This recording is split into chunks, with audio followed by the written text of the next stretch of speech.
They all turned to look the moment I stepped in alone. Poor Isabelle.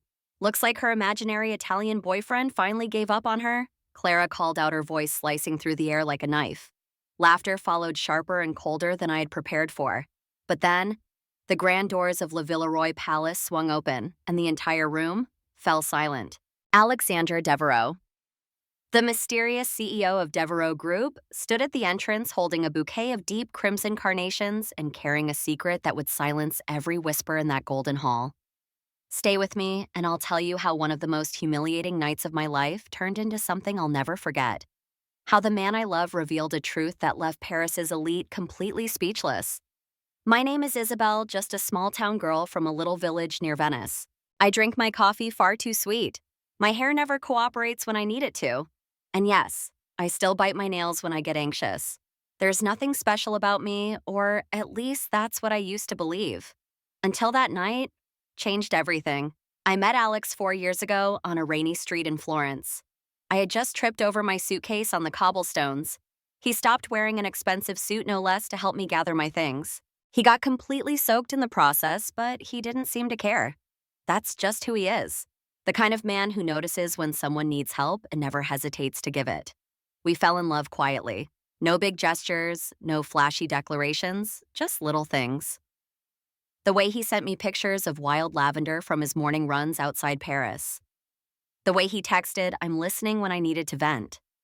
The way he kissed my forehead when he thought I was already asleep. So when the email arrived, an invitation to the 30th anniversary gala of Devereux Group, I almost deleted it. I hated these events, the fake smiles, the aching heels, the conversations that felt more like performances than real connections. But this year felt different. After 3 years of late nights, early mornings, and endless overtime at the Lyon branch, I had finally earned my promotion. This night wasn't just another company event. It was supposed to be my moment. The night the executives in Paris would finally remember my name. That evening, I showed Alex the invitation, barely able to contain my excitement as I started rambling about what I might wear. But the light in his eyes dimmed. "I'm so sorry, mon amour," he whispered gently, taking my hands.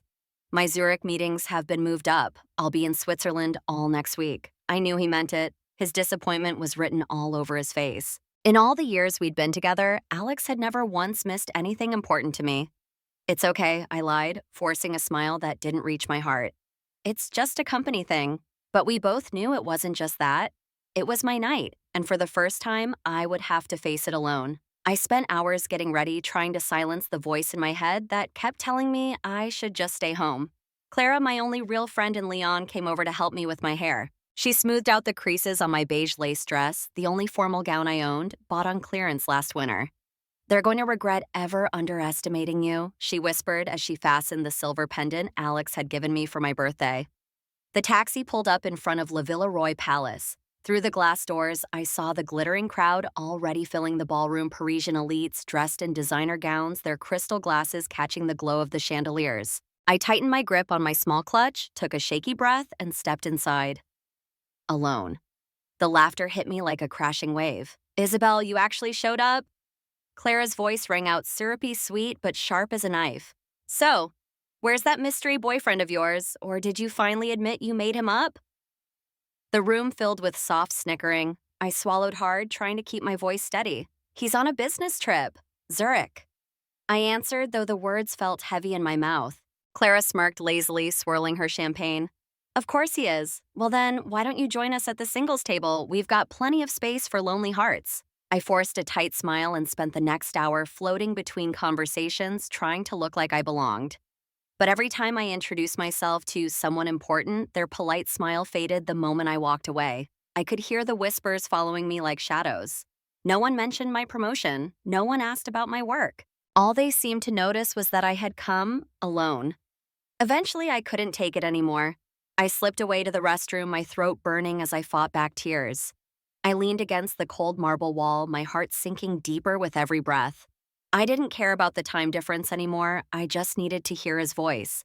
With shaking hands, I pulled out my phone and called Alex. "I can't do this," I whispered when he answered. "They're all staring at me like I'm pathetic." "Clara's telling everyone you don't even exist." His voice came through steady and warm.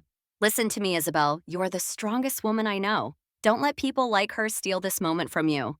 I closed my eyes, pressing my back tighter against the wall. I know, but it's harder than I thought. I wish you were here. He paused for a moment, and when he spoke again, his voice had changed lower, softer, almost teasing. Maybe you should trust me for once, he murmured. Sometimes things aren't what they seem. Just hold on a little longer. I promise you won't regret it. What do you mean? I asked, my voice breaking. He let out a quiet laugh. It means I love you more than anything. Now go back out there and show them who Isabelle really is. Something inside me sparked. I wiped my tears, fixed my makeup as best I could, stood up straight, and walked back out into that ballroom ready to face whatever came next. The CEO was now on stage delivering a speech about the company's milestones and team achievements. When he mentioned my project, I sat a little taller, pretending not to notice Clara's burning glare from across the room. At dinner, I found myself seated next to an older executive who actually seemed interested in what I had to say. For a moment, I forgot the stares, the whispers, the weight of being alone. But then, the music started. The lights dimmed and couples began moving to the dance floor, swaying to soft jazz under the golden chandeliers. I stayed seated, clutching my glass a little too tightly. And of course, Clara appeared again, swirling her champagne like she owned the room. Still enjoying your solo night, she whispered, leaning in with that same cruel smile. Such a shame. My Jean-Louis never misses nights like these. But your imaginary man, always so conveniently absent. I opened my mouth to respond, but something in the air shifted. The entire ballroom suddenly fell silent. Every head turned toward the grand entrance. Even Clara, for the first time all night, lost her perfect composure. The guests began parting like they were clearing the way for royalty. And then I saw him, Alexandre Devereux, standing tall, breathtaking in a perfectly tailored black tuxedo, his dark hair slightly tousled like he'd just stepped in from the cool Paris air. In his hands, a bouquet of deep red carnations. His eyes locked onto mine the second he entered. My heart stopped, then started pounding so hard I thought the whole room could hear it. Without hesitation, he walked straight toward me. The whispers around us grew louder with every step he took. Clara took a shaky step back, her face pale. Alex stopped right in front of me. His smile was soft, sure, and somehow just for me. Sorry I'm late, he announced, his voice carrying just enough to make sure everyone nearby heard him. Then he leaned in, lowering his voice to a whisper meant only for me. Did you really think I'd miss this? I stood frozen, breathless. He held out the flowers and the scent hit me like a wave, snapping me back to reality. How Zurich? What about your meetings? I stammered, barely able to process what was happening. He reached for my hand and gently pulled me to my feet. His voice dropped to a whisper, just for me. None of that matters, he said softly. You matter.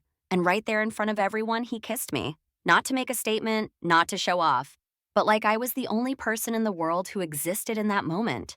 When we finally pulled apart, the ballroom erupted in whispers and murmurs. Clara had already disappeared, nowhere to be seen.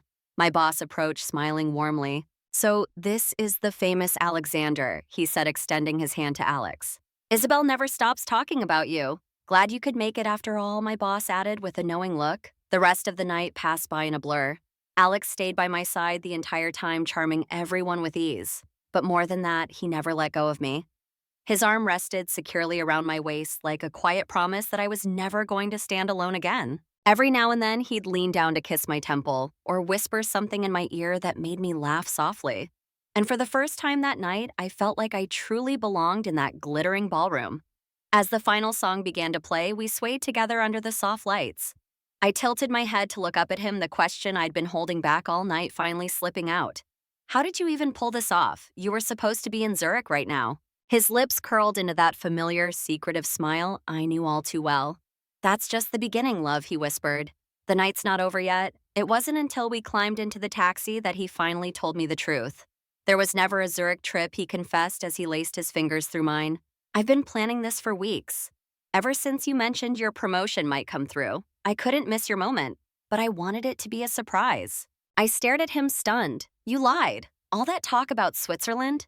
He smiled, lifting my hand to his lips and pressing a soft kiss to my fingers. Guilty? He whispered, but that's not all. He reached into his jacket pocket and pulled out 2 plane tickets. Santorini, leaving tomorrow morning. We've both been working nonstop, he said softly. You deserve more than just one night of celebration.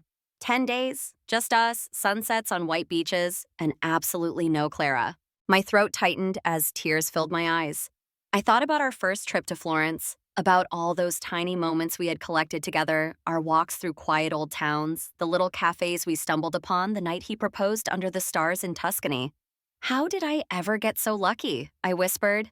He smiled, brushing a strand of hair away from my face. No, my love, I'm the lucky one. We spent that night packing, laughing between kisses. Somehow, Alex had already arranged my time off with my boss.